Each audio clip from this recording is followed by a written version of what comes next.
Hello everyone, this is Sweetie Pinjani. Welcome to Sweetie Speaks official YouTube channel. This is System Verilog OPS series. Today we are going to cover a topic abstract class. Abstract class is also called as virtual class. Abstract class and virtual class are both the same. How do you distinguish which class is abstract class? A very simple way is if you see the keyword virtual in the class, if you see the class declared using virtual keyword, it is a abstract or virtual class. This is the easiest way to identify an abstract or virtual class. One important thing which you should note down is you cannot directly instantiate an abstract class. If you want to instantiate an abstract class, you need to first extend a class using this abstract class, create a subclass, and then you can create an instance of that subclass. You can't create an instance of an abstract class directly. This is one very important thing you should remember. This abstract class can be used as base class for other classes. It cannot be directly extended, but it can be used as a base class for the other classes. What is the main purpose of having abstract class? I cannot instantiate it directly. Why am I creating such a class? The main purpose is, say you have some kind of common behavior. All such common behavior you can define in your virtual class. You have a common behavior, you have some common interfaces, define it once in your abstract class, and then you can extend a lot of subclasses from it, and no need to define this common behavior again and again. This is the main purpose. Reusability, I can say it. Defining the common behavior and interfaces for a subclass and extend as many subclasses as you need. The next thing is there will be some code which is different in the subclass. Some common behavior is there and some behavior is there which is not common. So for the behavior which is not common, you can allow your subclasses are allowed to implement the details. For example, there will be certain methods defined in your abstract class. Those methods can be overridden in your subclasses, and every subclass will have different kind of those methods. They will implement those methods in a different way, and there will be some common code. It means reusability is also there and flexibility is also there. You are providing both reusability as well as flexibility. This is the biggest purpose of the abstract class, providing the flexibility for your subclasses and also allowing the reusability. What is the need? First is you are defining a common layout for your subclasses. There is some behavior which will be common for all the classes. I will not write it the code again and again. I'll create a virtual class and I'll extend my subclasses from that. This is one need. Second is maintaining the uniformity in the subclasses. For example, I am creating a method with a particular name in my main class. The method name will be same in all the subclasses. Say transmit data is the method name. The method name will be same in all the subclasses, only the definition will differ. You are able to maintain the uniformity. And then we are able to do the reuse. You can reuse your base class, which is the abstract class, for creating multiple subclasses. Let us see how we will declare the virtual class. It is very simple. I told you you have to use the keyword virtual. If you are using the keyword virtual, it is an abstract or virtual class. Very simple. Virtual, the keyword class, whatever class name you want to give, semicolon, and then whatever class body, whatever variables you want to have in your class, whatever methods you want to have in your class, that you will declare here, and then end class. Very simple declaration. Using the keyword virtual is mandatory for an abstract or virtual class. How will we use the abstract class? Let's understand step by step. First step is you will define the abstract class using the keyword virtual. Second step is you have to create a subclass from this abstract class by using the keyword extends. In OOPS, we use the keyword extends to extend your subclass from a base class.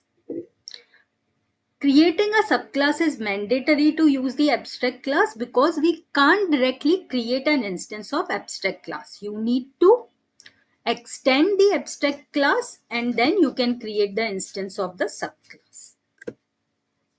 Third step is you have to instantiate your abstract class. How? You will instantiate by using the subclass. You have to instantiate it. Next is your subclass is going to have access to all the variables and methods of your abstract class. You will actually not instantiate the abstract class directly, you will instantiate the subclass, and whatever subclass you have instantiated, it will have access to all the variables and all the methods of your abstract class. Next step is you will be able to override the methods which are defined in your abstract class inside your subclass. Whatever methods you want to override, you can override. This is how we are going to use an abstract class. What are the advantages of abstract class? First point is polymorphism. Polymorphism means I am defining one common interface for different objects. You will have different kind of subclasses which extend the same abstract class. Whatever common things are there, you can define in one go in the abstract class. No need to code again and again. This is one advantage. We call it polymorphism. Second is encapsulation. The subclasses don't need to know all the details of the abstract class. That details can be hidden.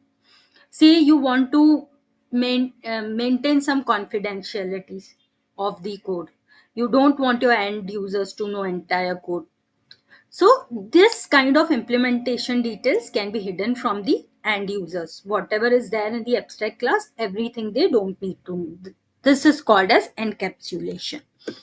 The next is inheritance. Inheritance means you are creating the subclasses from the base class. Which is your base class? Abstract class. And you will create the subclasses from that. In inheritance, we create hierarchies of classes that share some common characteristics. They'll share some common characteristics, but they will differ in some method implementations. These are the three main advantages of abstract class: polymorphism, encapsulation, and inheritance. Now we have understood a lot of theory about abstract class. Let's see a coding example. We'll run the code, execute, see the simulation, and then we will understand this abstract class. Let's move to the coding now. This is the code of an abstract class. Let me help you understand each and every line.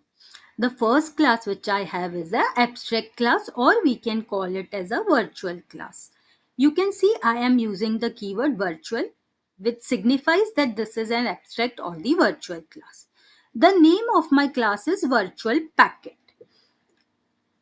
I am keeping it very simple. I am having only two fields, which is address and data. I have 32-bit address and 64-bit data. This is just for your understanding. I want to keep it simple. Later on, you can have a lot of fields in your packet. First, understand this, try to execute this code by yourself, and then you can try to add more fields and try to do whatever you want.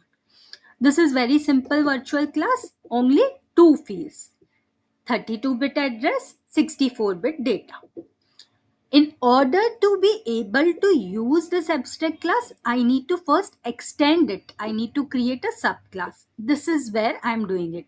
You can see I'm creating a class named extended packet, which is extending my virtual packet. Virtual packet is my abstract class, and this will be the subclass. Extended packet is my subclass. In this extended packet, I am just having one function, which is the display packet. I'm creating a function display packet. This function was not there in the abstract class, but I want to add it in my subclass. As I said, you can add more functionality in your subclass, and it will inherit whatever methods, whatever data types or variables are defined in the virtual class. Your base class will have access to them because it is extending your abstract class. That is why whatever methods are in your abstract class, you can access them in this base class. Address and data was defined in your abstract class. If you see, I have not defined any address or data in my extended class, but still when you try to display, these values will be displayed because your extended class has access to your abstract class. Later on, you are creating a test. This is module virtual packet test. Here you have an initial block wherein you are creating an instance of your extended packet, and then you are creating an object by calling the constructor new. I am assigning some values, some I am initializing the address and data values, and I am displaying the packet. Simple, very simple example, a simple virtual class, a simple class which is extending your virtual or abstract class, and then I am only displaying the values inside my test. When you run this code, you will be able to see this display. The address and data values are getting displayed. This shows that the extended class does have access to your virtual class variables. This is a very simple example for your understanding. I showed you. Now it is up to you how much you want to practice. You can add more data types, you can do a lot of other things, and then you can practice some more examples. To stay tuned to such content, quality content, and easily understandable content, especially in VLSI, you can subscribe to Sweetie Speaks official YouTube channel by Sweetie Pinjani. Myself, Sweetie Pinjani, will keep on coming up with such good quality content in the upcoming days, weeks, and years. Please stay tuned.